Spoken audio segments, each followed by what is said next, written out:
Un dibujante, historiador y escritor escribió la revista de 300 e incluyó estas imágenes como los espartanos, que son claramente imágenes de negros, indígenas y hasta latinos. Esta revista fue la inspiración de la película 300. Los espartanos son mencionados en los libros macabeos, que son incluidos en la Biblia católica, en el primer libro de Macabeos, capítulo 12, capítulo 14, capítulo 15, y en el segundo libro de Macabeos, capítulo 5, y menciona cómo los espartanos eran parientes de los israelitas que vivían en el reino de Judá, y cómo se escribían cartas pidiendo ayuda uno del otro.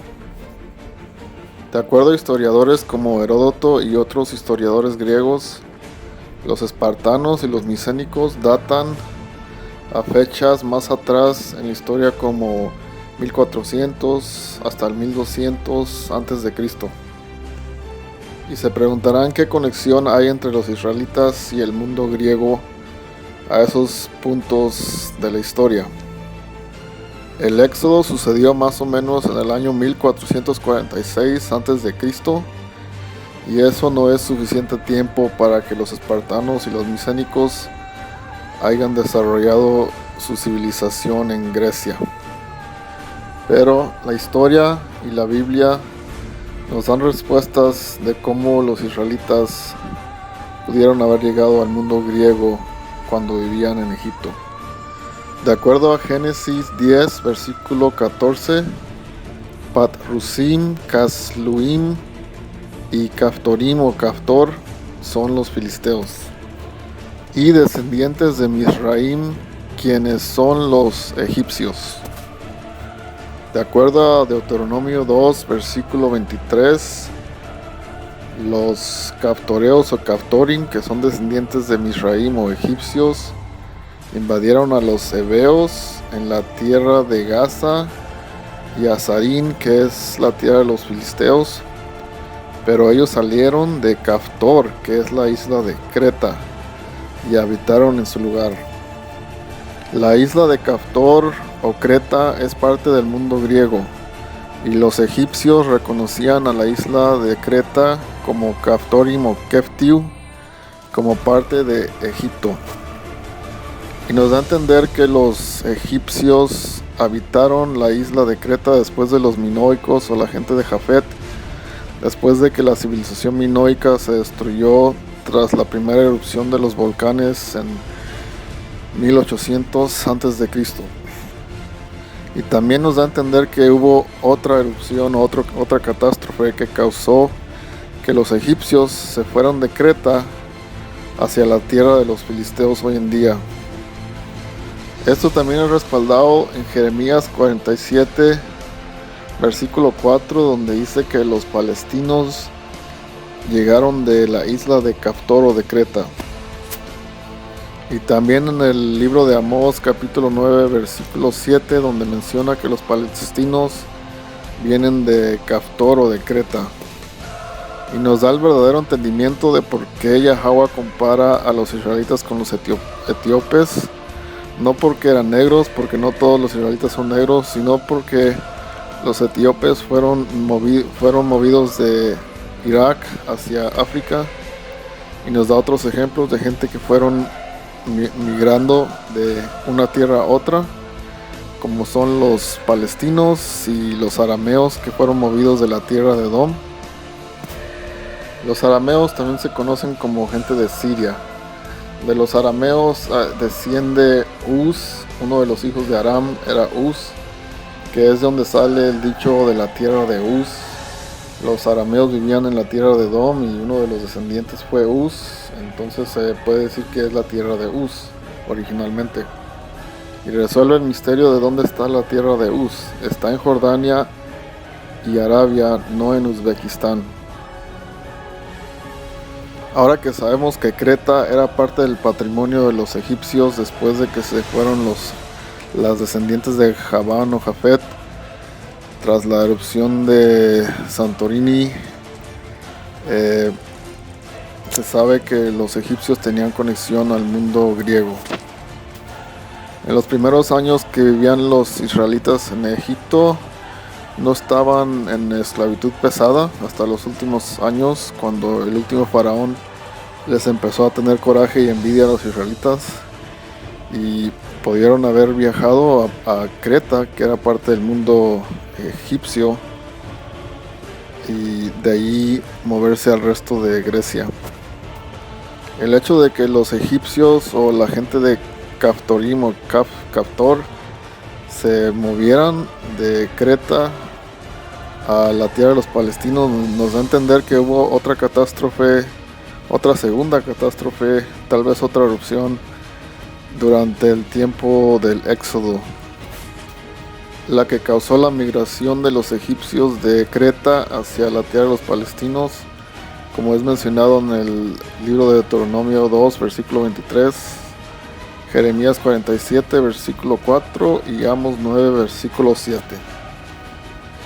En estas imágenes de la revista 300 del autor Frank Miller, dibujante, escritor, se puede ver claramente que son negros y hay varios que parecen como indígenas y hasta mestizos, como lo es Leonidas, que parece un poco más mezcladón, y se miran que tienen trencitas de las que usan los negros hoy en día.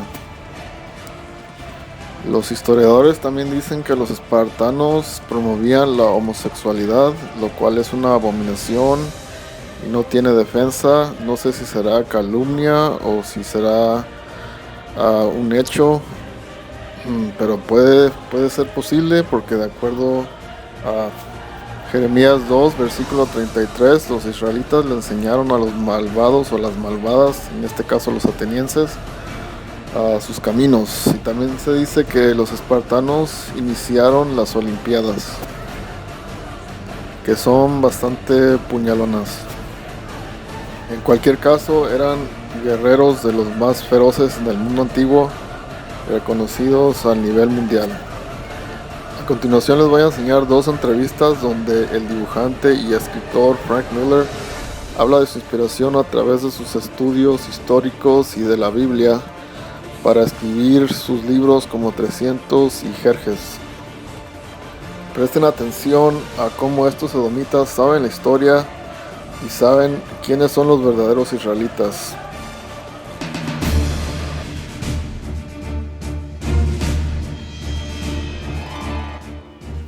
What's up, Hola a everybody? todos, My name is mi nombre es Joshua. I'm Josué here at the y Dark estoy Horse aquí booth hablando con talking el to único the one Frank and only Miller. Frank Miller. Frank, Bienvenido de welcome nuevo a back to Comic Con. Comic-Con. Thank you very much. Gracias. Me agrada estar de regreso. You are here to talk Está about aquí para hablar de Xerxes, the Jerjes, la long-awaited tan esperada sequel to the precuela 300 al cómic comic. What can we 300. expect from the story for ¿Qué that? expectativas podremos tener?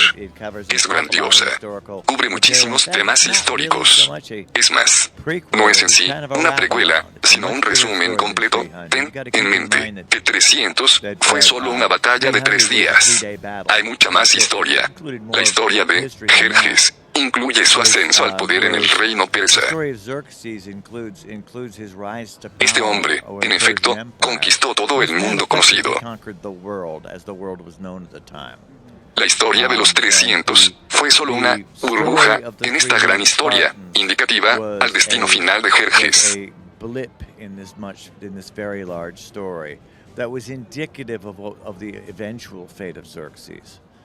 Su historia es grande y mítica. Y tengo interés, particularmente, en los relatos de Jerjes en la Biblia hebrea, la cual contiene buena información y riquezas históricas. It journeys into the Hebrew Bible. That's particularly good, rich historical stuff.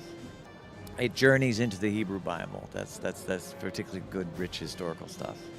Awesome. Also, so the full title of this is Xerxes, the qué padre. fall of the house Chingón. of Darius, También, and the rise of el título Alexander. completo es That's a Jerjes, big la caída de la casa de Darío y el ascenso de Alejandro. Ese es un enorme título. Sí, es un buche de palabras. Y yo me dije, en sí. ¿Por qué no? Al principio fue un título simple. Jerjes el Rey Dios. Y este título más largo fue sugerido a mí. Lo más que lo escuché. Lo más que me cuadró. El nombre Jerjes es tan grande y dramático. Se merece un título complicado. Y nos da a entender que esto es cosa seria. Drama histórico. No caricaturas como Superman versus el Hombre Araña.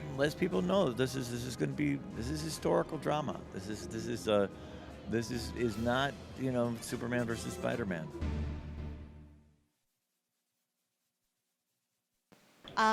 Tienes un cómic nuevo, una precuela a la película 300 que es basada en tu libro y esta vez te enfocas en el lado persa. ¿Qué te hizo repasar el tema y tomar ese punto de vista? Este es un proyecto que tenía ganas de hacer por mucho tiempo. En hecho, empecé hace años, pero mis estudios se detuvieron un poco y me perdí en otros proyectos. Me di cuenta, a cierto punto, que la magnitud de esto era tan enorme que me asusté un poco. Ahora regreso con mucho más valor y con mucho más estudio y sabiduría. Es mi amor a la historia que me regresa a esto. Y en el caso de Jerjes, su historia afectó a todo el mundo antiguo. Hay cosas culturalmente impactantes que son reveladas en la historia. Jerjes es una figura mencionada en la Biblia hebrea, en el libro de Esther, como el rey Asuero. La esposa de Jerjes, la que eligió como reina del imperio, fue Esther, una princesa israelita de la tribu de Judá. En su tiempo, Jerjes hizo algo completamente inesperado al tomar una esposa de gentes conquistadas. She was Jewish, and at the time that was Xerxes doing something completely unexpected, because if you look at the historical portrait of Xerxes, not just mine, which was pretty extreme because mine was from a Spartan point of view. A Jerjes, históricamente, lo pintan como malvado. Bueno, en mi caso, en la 300, fue porque era del punto de vista espartano. En esta nueva luz, verán que era un tipo que hizo muchas cosas que no caben en su imagen tradicional. En hecho, ayudó a avanzar la civilización. Pero también que claramente era un hombre que se enamoró de Esther. Y esto cambia todo. Se vuelve una historia mucho más grande. Me gusta tomar el punto de vista que se diría antagonista, entre comillas, porque encontramos más calidad humana y más maneras de comprender que no todo es blanco o negro. Y es interesante que marcha en ese sendero y tengo interés en ver la nueva cómic.